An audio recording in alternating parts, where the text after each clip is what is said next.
Hello everyone and welcome to a new episode.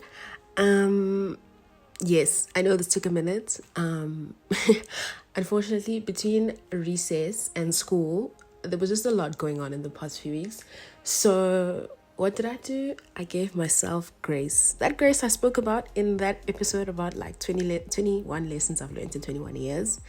That's exactly what I did for myself. And look, no regrets. Like, I needed it. So, yes, now that I've got some sort of time and I can put together something, that's what we're going to do. But I hope everybody else has been well. I hope you guys have been doing great. And I hope you had a great Easter. I think we can get straight to the point. Yeah, probably. So today's episode is about balance versus integration. So to be quite honest, this episode idea or sort of topic came to me via the fact that it's actually really something I'm really trying to figure out right now. So it's my actual current, like even me, like I'm trying to figure this out and I'm trying to get it right? So I was like, I'm pretty sure many of us have sort of like the same issue or trying to figure it all out. So why not figure it out together? You know what I mean? So that's exactly what we're going to do, guys. We're going to try and break down what the difference between balance and integration is and kind of figure out which one works a bit better or when to use which one and which one is more appropriate for different, season situations. And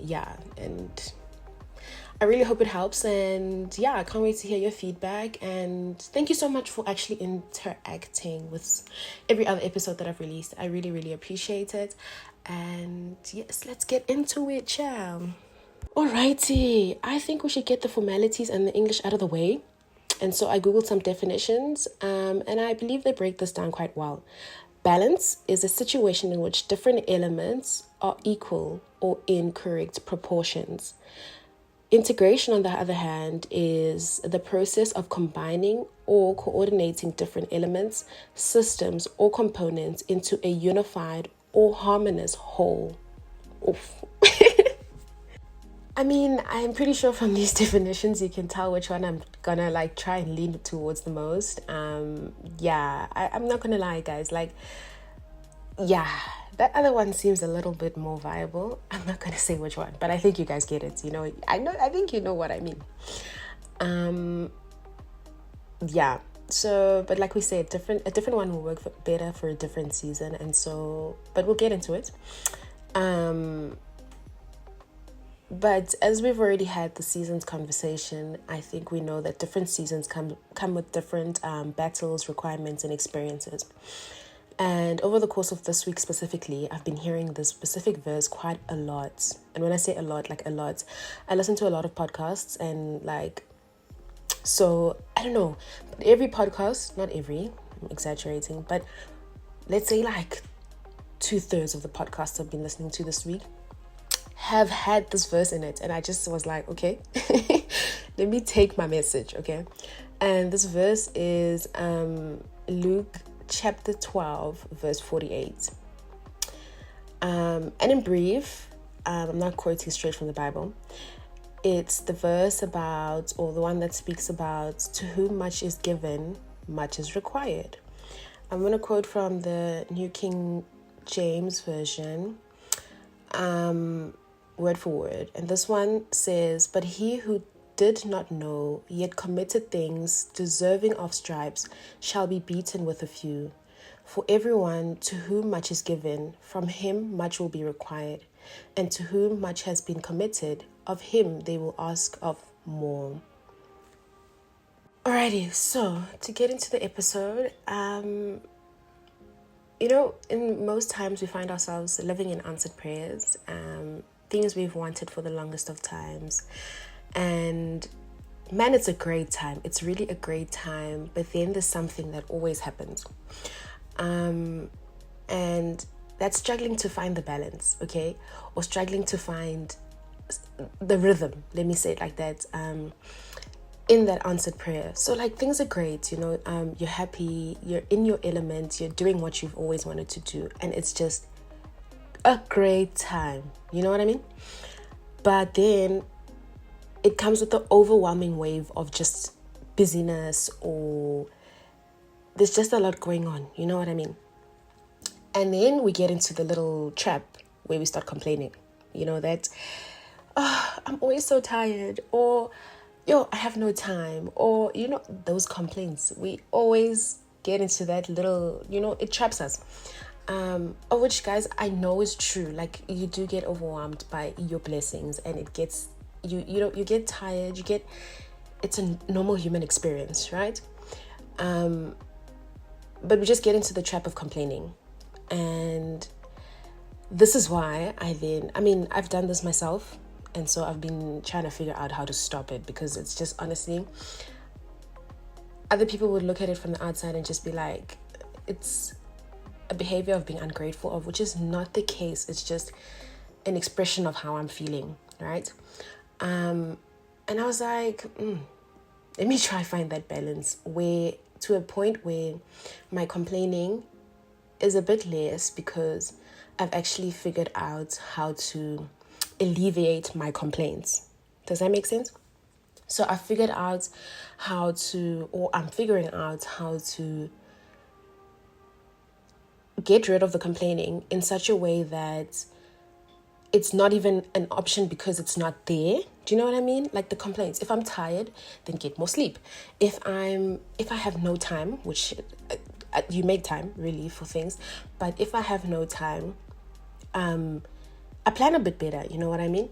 So that's where the balance and integration conversation became really important.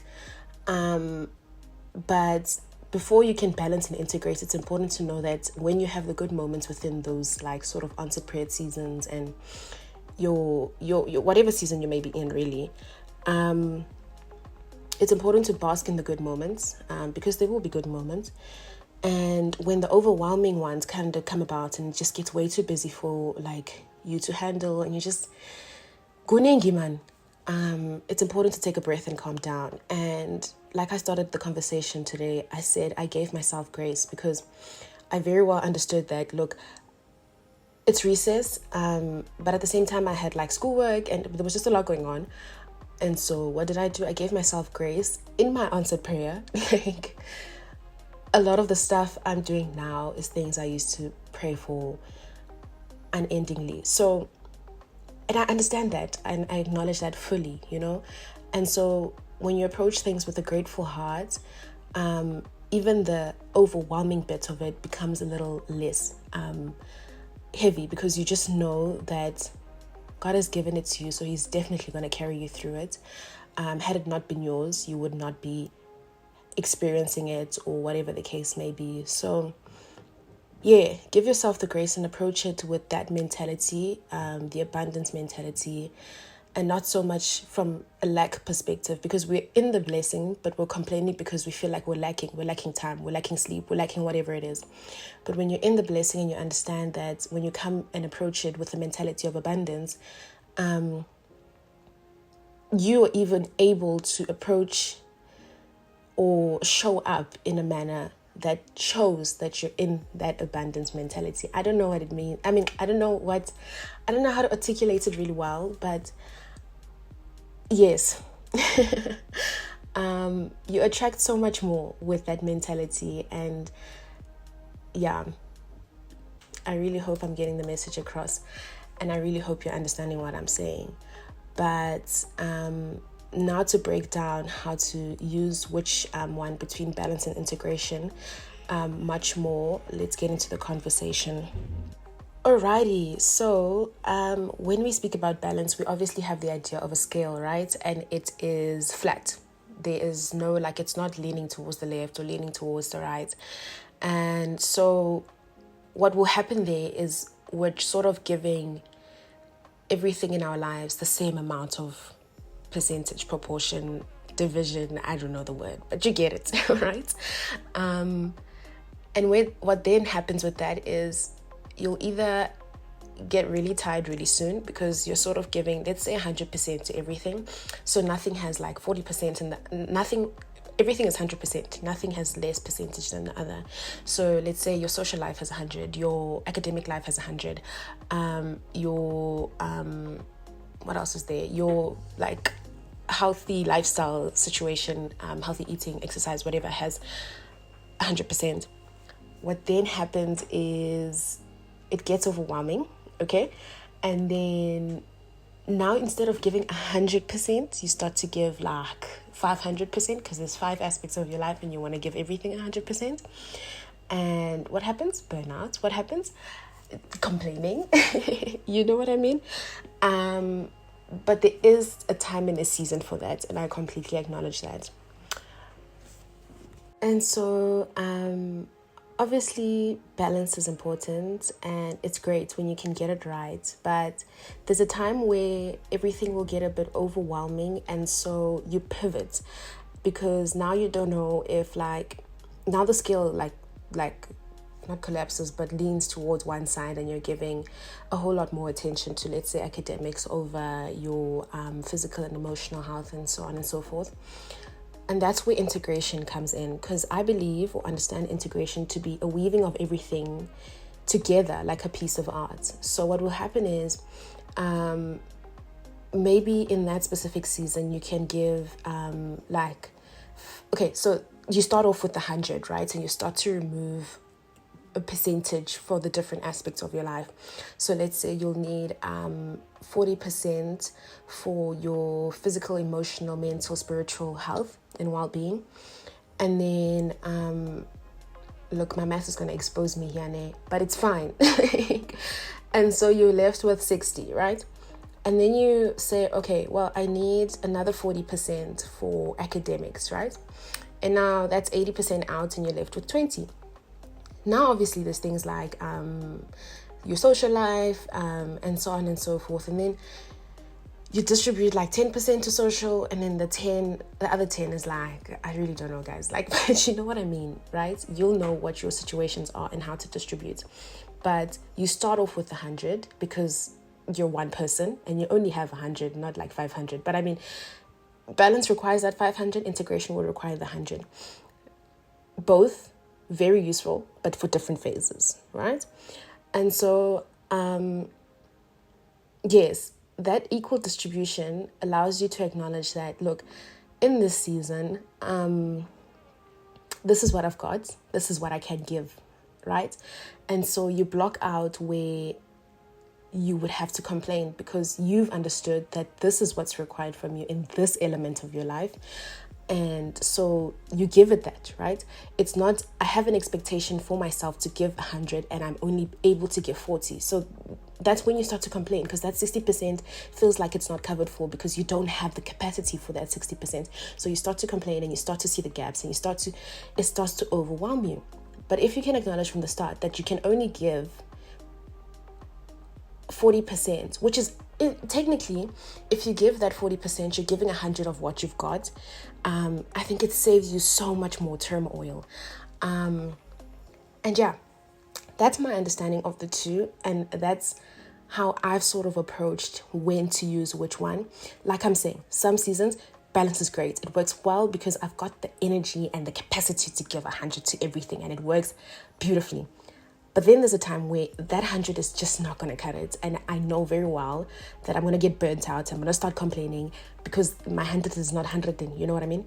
So then we pivot, we do what? We go to integration. And then you start to just be so honest with yourself. Integration needs real honesty. Lying to yourself and saying, I can give academics 100. And then where's everything else, my sister? You know what I mean? Don't do that. Don't do it. Just be honest with yourself. Honestly, the worst thing you can do to yourself is lying to yourself, because then it's a trap for yourself, not anyone else, because not anyone else is going to be doing everything that you need to do for you. And so, yeah, that's my understanding. And I'm honestly really, really, really interested to know what you guys think and what you guys understand of this. Look, let's have the conversation. You let me know. But yeah, that's my understanding. Also, I really want to add that with integration, it also looks a bit more different to balance. So balance is sort of a bit more rigid. Integration allows you to, like I said, weave things like an artwork. And so what can happen is maybe you're having like I don't know, a coffee date with a friend, right? And maybe you guys then decide to make that coffee date a study coffee date, and you go to the cafe with your like work and you work there. That's great integration. Like, you get to be with your friend and kind of socialize, but at the same time you're being productive. Does that make sense? And I've realized that for me that works a little bit better, because instead of being there with my friend and feeling guilty that I should be studying or whatever the case may be, I can be there with my friend but also know that I've done maybe like an essay already done, you know what I mean? And also it's doing something for your emotional, mental health and well-being, you know what I mean? And so yeah, but sometimes the balance will be needed. Like, integration might not work at some point, and then so you have to push 100% for the different aspects of your life, which will also be fine. But like I said, give yourself the grace to know when to not use a specific sort of method, because trying to push balance when you can really just push integration can be exhausting, and then it gives the breeding ground for the complaining and the that mentality, the lack mentality instead of the abundance mentality. And so, like I said, be honest with yourself and then move from there. But yes, guys, that's what I've got for you today. And I really hope you've understood what I was trying to say, because I was struggling to articulate at some point because wow. But I hope you get what I'm saying, and I really hope it can help you in some way or another, and you can give yourself a little more grace and be honest with yourself, and sort of maybe it will help you with your planning and so on and so forth. But yes, that's the episode, and I hope you guys have a good and productive week. Thank you so much for listening, and we will check in soon. Bye, guys.